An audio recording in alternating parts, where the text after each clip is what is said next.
الحمدللہ رب العالمین والصلاة والسلام علی رسولہ محمد وعلی آلہ وصحبہ اجمعین۔ اس ویڈیو میں ہم انشاءاللہ تعالی اس کو پڑھیں گے کہ نظریاتی جنگ کیا ہوتی ہے، اس کی تعریف کیا ہوتی ہے، اس کی ڈیفینیشن کیا ہوتی ہے اور اس کا مقصد کیا ہوتا ہے وغیرہ وغیرہ، یہ سب چیزیں انشاءاللہ تعالی اس میں ہم دیکھیں گے۔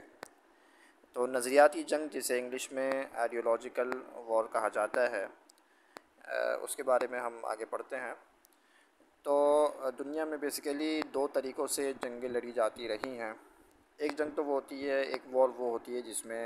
فوج ملوث ہوتی ہے، فوج شامل ہوتی ہے، جس میں اسلحہ شامل ہوتا ہے، ٹینکس، بندوقیں، گنز اور ہر میزائل، راکٹس اور ہر قسم کے اسلحے سے جس میں جنگ لڑی جاتی ہے، جو ہم دیکھتے آ رہے ہیں اور جو ہر کسی کو پتہ ہوتی ہے۔ اور دوسری قسم کی جنگ وہ ہوتی ہے جس میں کسی قسم کی فوج کا استعمال نہیں ہوتا، جس میں کوئی اسلحہ استعمال نہیں ہوتا، جس میں کوئی خون ریزی نہیں ہوتی، جس میں انسانوں کا قتل نہیں ہوتا، لیکن اس میں عقائد اور نظریات پر حملہ کیا جاتا ہے، جس میں لوگوں کے ایمان پر حملہ کیا جاتا ہے، لوگوں کی مذہبی نظریات پر حملہ کیا جاتا ہے، لوگوں کے مذہب پر حملہ کیا جاتا ہے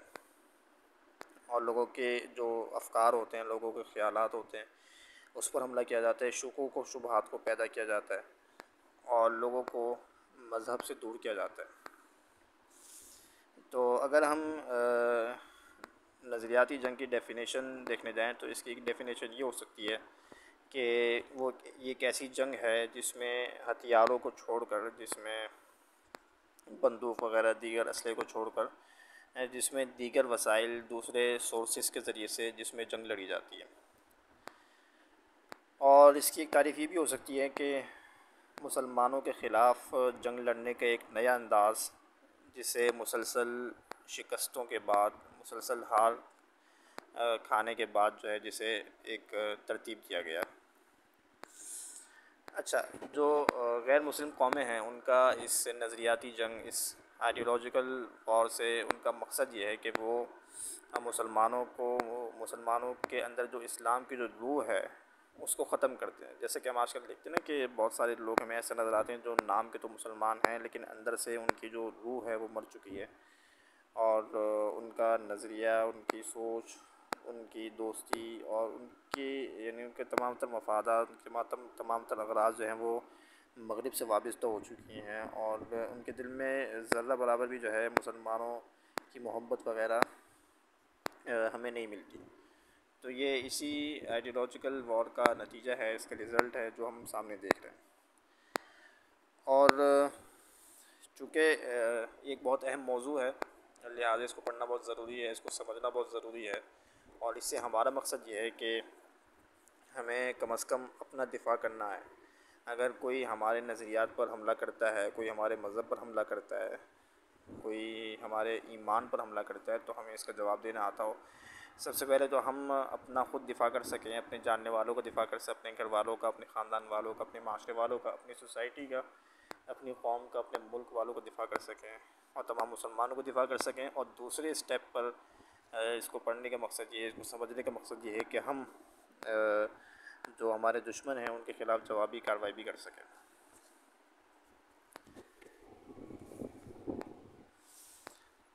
اچھا، آگے چلتے ہیں۔ اچھا، فرق دونوں جنگوں میں یہ ہوتا ہے، جو عسکری جنگ ہوتی ہے جس میں ہتھیاروں سے لڑا جاتا ہے، اور جو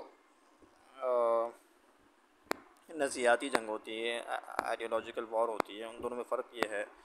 کہ جو عسکری جنگ ہوتی ہے اس میں دشمن جانا پہچانا ہوتا ہے اور وہ سامنے ہوتا ہے، ہمیں پتہ ہوتا ہے کہ دشمن کون ہے۔ لیکن جو نظریاتی جنگ ہوتی ہے اس میں دشمن نامعلوم ہوتا ہے، وہ پتہ نہیں ہوتا کون ہے، اور وہ چھپ کر حملہ کرتا ہے، تو لہٰذا یہ جنگ زیادہ خطرناک ہے۔ اسی طرح عسکری جنگ جو ہوتی ہے اس میں دشمن کے جو اہداف ہوتے ہیں، دشمن کے جو ٹارگٹس ہوتے ہیں وہ پتہ ہوتے ہیں کہ وہ کس چیز کو ٹارگٹ بنائے گا، وہ جو ہے فوج پر حملہ کرے گا، فوجی تنصیبات پر حملہ کرے گا۔ لیکن جو نظریاتی جنگ ہوتی ہے اس میں اہداف نظروں سے اوجھل ہوتے ہیں۔ اسی طرح جو عسکری جنگ ہوتی ہے اس میں حملہ جو ہے، دشمن جو حملہ کرتا ہے وہ جسموں پر حملہ کرتا ہے، وہ عمارات پر حملہ کرتا ہے، اور فوجی تنصیبات پر حملہ کرتا ہے، تو اس میں جو نقصان ہوتا ہے وہ مادی نقصان ہوتا ہے. لیکن جو نظریاتی جنگ ہوتی ہے، جو آئیڈیولوجیکل وار ہوتی ہے، اس میں حملہ جو ہوتا ہے وہ دلوں پر ہوتا ہے، خیالات پر ہوتا ہے، ایمان پر ہوتا ہے. تو اس سے مذہب کا نقصان بہت زیادہ ہوتا ہے. اور جو اس کا اینڈ رزلٹ ہوتا ہے وہ مادی نقصان کی صورت میں بھی ظاہر ہوتا ہے، اور اس سے قومیں جو ہے وہ تباہ و برباد ہو جاتی ہیں. ایک قوم جب اپنی شناختی بھول جائے، وہ یہی بھول جائے کہ میں یعنی جو نئی نسل، آنے والی جو نسل ہے، مثال کے طور پر اس کی پر ایسے نظریات پر ایسے حملے کیا جائیں کہ وہ اندر سے اس کا جو اسلام ہے وہی اس کی روح ختم ہو جائے، اور وہ نعوذ باللہ ثم نعوذ باللہ وہ اسلامی تعلیمات پر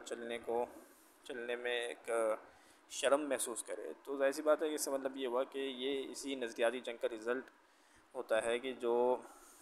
اندر سے اسلامی روح کو ختم کر دیتا ہے. تو یہ جو وار ہوتی ہے یہ بہت زیادہ خطرناک ہوتی ہے، لہٰذا اس سے بچنا، اس کو سمجھنا بہت ضروری ہے. اور جیسے کہ ہم دیکھ رہے ہیں کہ اس دور میں آج کل